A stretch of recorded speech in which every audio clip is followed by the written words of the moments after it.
अस्सलामुअलैकुम students. Last time हमने पढ़ा था एनर्जी के बारे में, वर्क के बारे में, और उसमें हमने एक्सप्लेन किया था काइनेटिक एनर्जी को। नेक्स्ट अब हम चल रहे हैं उसी एनर्जी को ही हम मज़ीद आगे बढ़ाते हैं। हमने मैकेनिकल एनर्जी पढ़ा था और मैकेनिकल एनर्जी की मैंने बताया था कि दो फॉर्म्स होती हैं, एक काइनेटिक एंड पोटेंशियल। काइनेटिक हम पढ़ चुके हैं, अब पोटेंशियल की तरफ चलते हैं। पोटेंशियल एनर्जी क्या होती है? The energy possessed by a body due to its position. किसी भी बॉडी की उसकी पोजीशन की वजह से जो एनर्जी होती है उसे हम कहते हैं पोटेंशियल एनर्जी। अब पोजीशन का क्या मतलब है, इसकी हम एक दो एग्जांपल्स देखते हैं। सबसे पहले दीवार के अंदर आप कील लगाना चाहते हैं, आपके पास हथौड़ी है। अगर आपने कील यहाँ पर रखा है और उसके ऊपर आप हथौड़ी रख दें तो कील दीवार के अंदर नहीं जाएगा। आपको क्या करना पड़ता है, आप हथौड़ी को पीछे उठा कर लाते हैं और फिर उसे हिट करते हैं कील के ऊपर।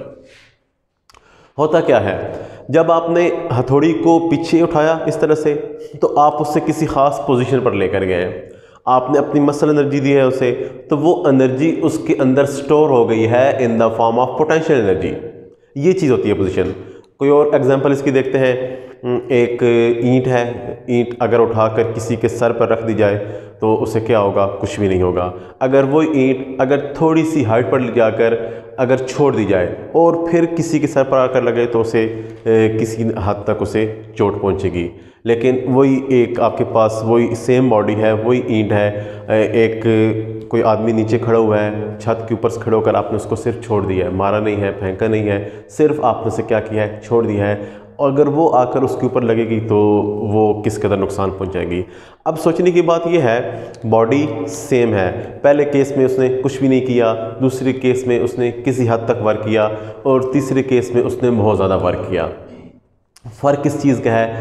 पहले केस में हमारे पास उसकी कोई पोजीशन नहीं थी, हाइट, हमने किसी हाइट से नहीं छोड़ा उसको, बल्कि दूसरे में हाइट इन्वॉल्व थी, तीसरे में बहुत ज़्यादा हाइट इन्वॉल्व थी। तो मतलब हम जब भी किसी बॉडी को ग्राउंड से उठाकर सर्टन हाइट पर ले जाते हैं तो वही उसकी पोजीशन होती है। जैसे जैसे आप उसके अंदर आप उसे उठाकर ऊपर ले जाते हैं तो हाइट की वजह से उसके अंदर जो है ना एनर्जी स्टोर हो जाती है। अब वो उसकी पोजीशन होती है। अब पोजीशन चाहे हाइट के लिहाज से हो चाहे किसी और लिहाज से हो, तो पोजीशन की वजह से किसी बॉडी के अंदर जो एनर्जी होती है उसे हम कहते हैं पोटेंशियल एनर्जी।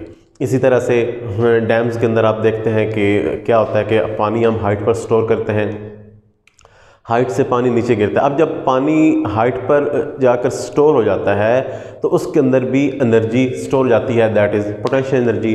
और फिर जब वो नीचे गिरता है तो वो ज़मीन की ग्रेविटेशन फोर्स की वजह से नीचे पानी गिरता है, तो उससे हम ग्रेविटेशनल पोटेंशियल एनर्जी कहते हैं। तो होती वो भी पोटेंशियल एनर्जी है, तो नीचे आकर फिर वो गिरती है टरबाइंस पर, टरबाइन चलते हैं, जनरेटर चलते हैं, इलेक्ट्रिसिटी पर आती है, जो भी। तो इसी तरह से कोई आपके पास इलास्टिक बॉडी है, कोई जिस तरह से तीर कमान होता है या कोई और इस तरह का बॉडी, जब आप उसे खींचते हैं तो उसके अंदर एनर्जी स्टोर हो जाती है, that is called elastic potential energy. तो इसी तरह से जब भी आप किसी बॉडी को पोजीशन पर लेकर जाते हैं तो उसके अंदर जो एनर्जी स्टोर हो जाती है उसे हम क्या कहते हैं, पोटेंशियल एनर्जी। तो अब पोटेंशियल एनर्जी की मैथमेटिकल फॉर्म देखते हैं कि हम किस तरह से किसी बॉडी की पोटेंशियल एनर्जी कैलकुलेट कर सकते हैं। तो potential energy is equal to, हमने क्या कहा कि किसी बॉडी को पर हमने फोर्स लगाई और फोर्स लगाकर उसे सर्टन हम हाइट पर लेकर गए, तो पोटेंशियल एनर्जी इक्वल होती है F × H। तो अगर कोई बॉडी हाइट पर है तो लाज़मी बात है उस पर जो फोर्स होती है उसके वेट के इक्वल होती है।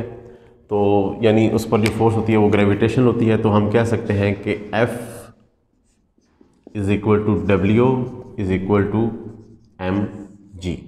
तो आप कह सकते हैं कि पोटेंशियल एनर्जी इक्वल होती है F की जगह mg आप ले सकते हैं, mgh। तो ये क्या है, ये हमारे पास पोटेंशियल एनर्जी की मैथमेटिकल फॉर्म है और यूनिट इसका भी जॉल ही होगा।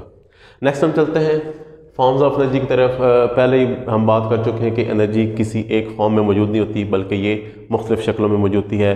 बाकी आप पहले law of conservation of energy भी पढ़ चुके हैं, उसमें क्या था कि एनर्जी कभी भी डिस्ट्रॉय नहीं होती। तो एनर्जी हमेशा क्या होती है, एक फॉर्म से दूसरी फॉर्म में कन्वर्ट होती चली जाती है।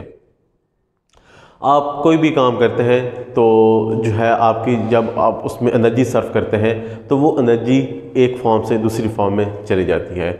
मसलन आपने गिलास उठाया, गिलास उठाकर आपने फेंका, आपने अपनी मसल एनर्जी उसको दी। अब फेंकने से क्या हुआ कि गिलास ज़मीन के साथ लगा है, टूटा है, तो वो आपकी जो मसल एनर्जी है वो जब ज़मीन के साथ टकराया वहाँ पर फोर्स ऑफ फ्रिक्शन पैदा हुई, वो कुछ उससे हीट पैदा हुई, तो कुछ एनर्जी आपकी वो हीट एनर्जी में कन्वर्ट हो गई। इसके अलावा गिलास टूटा है, टूटने से साउंड पैदा हुआ है, तो आपकी कुछ एनर्जी उस साउंड एनर्जी में कन्वर्ट हो गई। मतलब एनर्जी जो होती है एक फॉर्म से दूसरी फॉर्म में कन्वर्ट होती है, यानी एनर्जी हमारे पास नेचर में बहुत सी शक्लों में मौजूद होती है। तो अब हम बात कर लेते हैं फॉर्म्स ऑफ एनर्जी की कि हमारे पास नेचर में एनर्जी किन किन शक्लों में मौजूद होती है। सबसे पहले हमारे पास है मैकेनिकल एनर्जी। क्या चीज़? मैकेनिकल एनर्जी हम डिटेल में पढ़ चुके हैं। काइनेटिक और पोटेंशियल जो थी ये मैकेनिकल एनर्जीज ही थी। तो हम क्या कहेंगे, मैकेनिकल एनर्जी को किस तरह से डिफाइन करेंगे? The energy possessed by a body due to its motion और पोजिशन। किसी बॉडी में उसकी मोशन की वजह से जो एनर्जी होती है या उसकी पोजीशन की वजह से जो एनर्जी होती है, जिन्हें हम काइनेटिक एंड पोटेंशियल कहते हैं, मजमूई तौर पर वो क्या है? वो मैकेनिकल एनर्जी है। नेक्स्ट इलेक्ट्रिकल एनर्जी की तरफ चलते हैं। तो एनर्जी पोजेस्ड बाय बॉडी या एनर्जी वो एनर्जी जो हम हासिल करते हैं due to the motion of electron, the energy gained due to the motion of charges या मोशन ऑफ इलेक्ट्रॉन्स। चार्जेस के बहाव की वजह से, फ्लो ऑफ चार्जेस की वजह से जो आप एनर्जी हासिल करते हैं, जो करंट होता है, दैट इज़ इलेक्ट्रिकल एनर्जी। ये एनर्जी होती है जिससे आगे जाकर हम इलेक्ट्रिकल इंस्ट्रूमेंट्स को रन करने के लिए हम इस्तेमाल करते हैं, उन्हें ऑपरेट, बस जिस तरह से पंखे, बल्ब वगैरह, इस तरह के जितने भी हमारे पास इलेक्ट्रिकल इंस्ट्रूमेंट्स हैं, इसी एनर्जी की वजह से हम उन्हें यूज़ कर सकते हैं। तो नेक्स्ट हमारे पास है लाइट एनर्जी। लाइट क्या होती है? लाइट आपको पता है, लाइट वो चीज़ें हम हासिल करते हैं, मसलन ये बल्ब और इस तरह की जो चीज़ें होती हैं, ये लाइट के सोर्स होते हैं। लाइट का हमारे पास जो सबसे बड़ा सोर्स है वो क्या है? सन, सूरज। अब सूरज से जो एनर्जी आती है वो क्या होती है? लाइट एनर्जी होती है, और इस एनर्जी को भी हम यूज़ करते हैं, मतलब कोई भी एनर्जी की फॉर्म है उसे हम यूज़ ही करते हैं। तो अब लाइट का कहाँ यूज़ है? लाइट को मुख्तलिफ़ जगह पर, मसलन आजकल इसका एक बहुत बड़ा इस्तेमाल है सोलर पैनल्स के अंदर। इसको हम जो है इसे हम सोलर एनर्जी भी कहते हैं, ठीक है।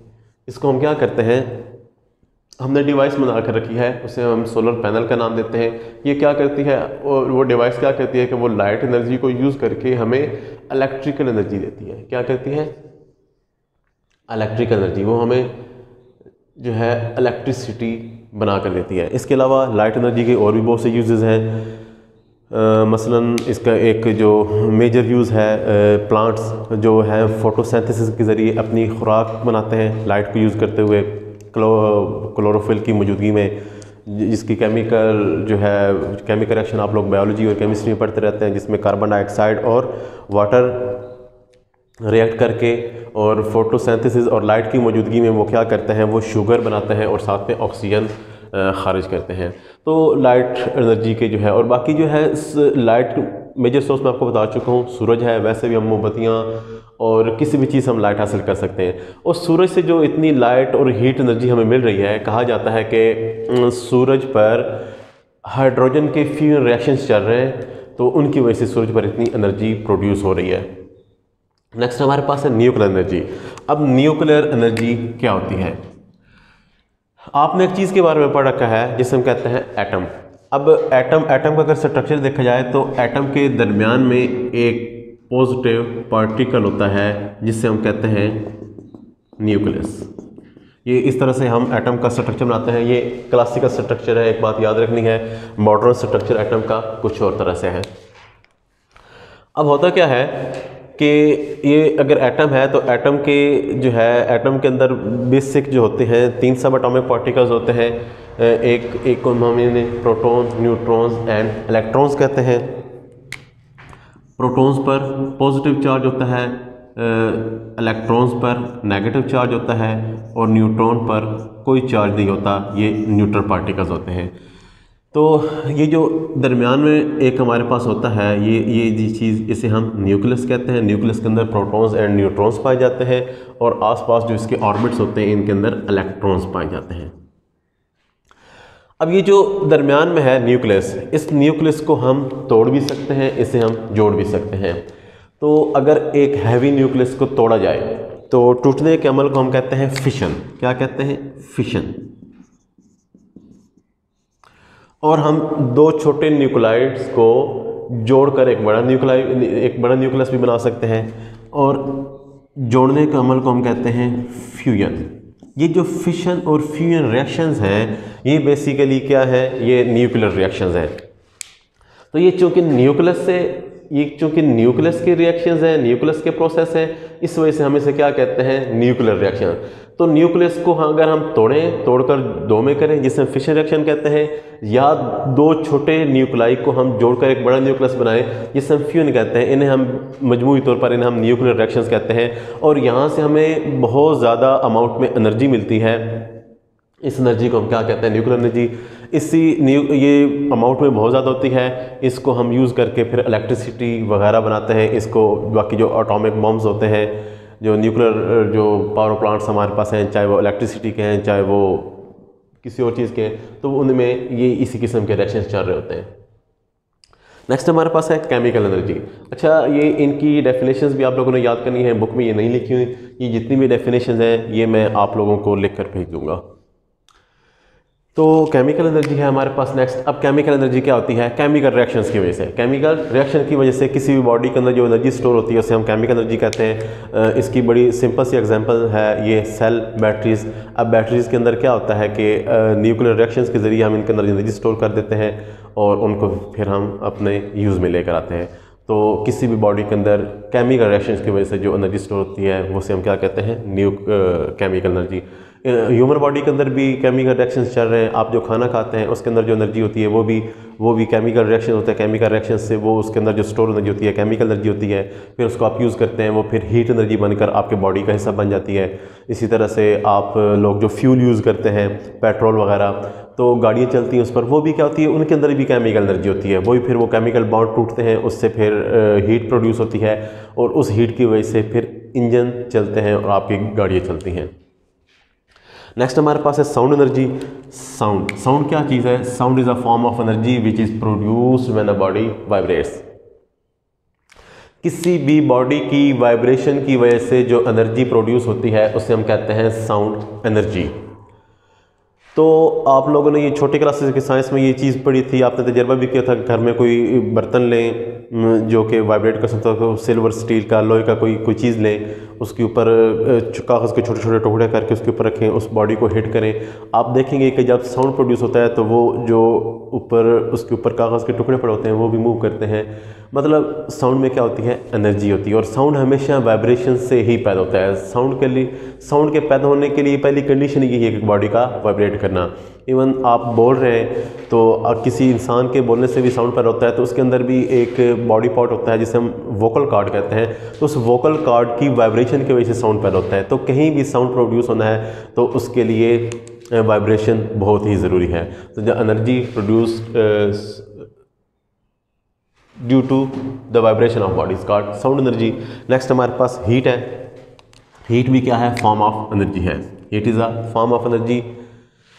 अब हीट जो है ये हॉट बॉडीज से पैदा होती है, उनसे एमिट करती है in the form of rays. हमारे पास ये वेव्स की शक्ल में हीट जो है ये किसी बॉडी के अंदर से ये खारिज होती है, एमिट होती है। हर जो बॉडी होता है वो हीट एब्जॉर्ब भी कर सकता है, हीट एमिट भी कर सकता है। इसके बारे में डिटेल में आप आगे जाकर पढ़ेंगे। तो हीट की जो डेफिनेशन है ये आपको चैप्टर नंबर 8 के फर्स्ट पेज पर मिलेगी, वहाँ से आपने इसकी डेफिनेशन याद करनी है। तो हीट का जो है मेजर सोर्स हमारे पास वो भी सन ही है, तो सूरज से हम हीट एनर्जी हासिल करते हैं। इसके अलावा और भी जितने भी गर्म बॉडीज़ हैं उनसे हम हीट एनर्जी हासिल करते हैं, और इस हीट एनर्जी का अब कई जगह पर आप यूज़ भी कर सकते हैं। हर जगह पर इसका यूज़ तो होता ही है। मसलन आप लोग घरों में और नहीं तो खाना पकाने के लिए आप हीट एनर्जी का इस्तेमाल करते हैं। हीट के बगैर आप लोग वो काम नहीं कर सकते। इसके जितने भी हम इंजन चलाते हैं वो भी हीट एनर्जी की इस वजह से ही चलते हैं। तो हीट को पैदा करने के लिए हमारे पास कई तरीके हैं, मैं आपको बता चुका हूँ। सूरज से हम हीट एनर्जी हासिल करते हैं। इसके अलावा कई किस्म के केमिकल रिएक्शंस के ज़रिए भी हम हीट एनर्जी पैदा कर सकते हैं। तो हीट जो होती है हमेशा, कोई भी बॉडी होता है हर टाइम हीट एब्जॉर्ब भी करता रहता है, एमिट भी करता रहता है। उसकी एब्जॉर्प्शन एंड एमिशन वो डिपेंड करती है कई चीज़ों पर। मगर वो एक अलग चीज़ है, जब आप हीट का टॉपिक पढ़ेंगे, हीट का चैप्टर पढ़ेंगे तो उसमें ये चीज़ें आप डिटेल में पढ़ेंगे। तो यहाँ तक था हमारे पास, ये हमने क्या पढ़ा है आज, हमने पोटेंशियल एनर्जी के बारे में पढ़ा है और हमने कुछ एनर्जी की फॉर्म्स को डिस्कस किया है। उम्मीद है आपको इसकी समझ आ गई होगी। मज़ीद अगर किसी किस्म की आपको प्रॉब्लम हो या कोई क्वेश्चन हो तो आप मुझसे पूछ सकते हैं। Thank you. अल्लाह हाफ़िज़।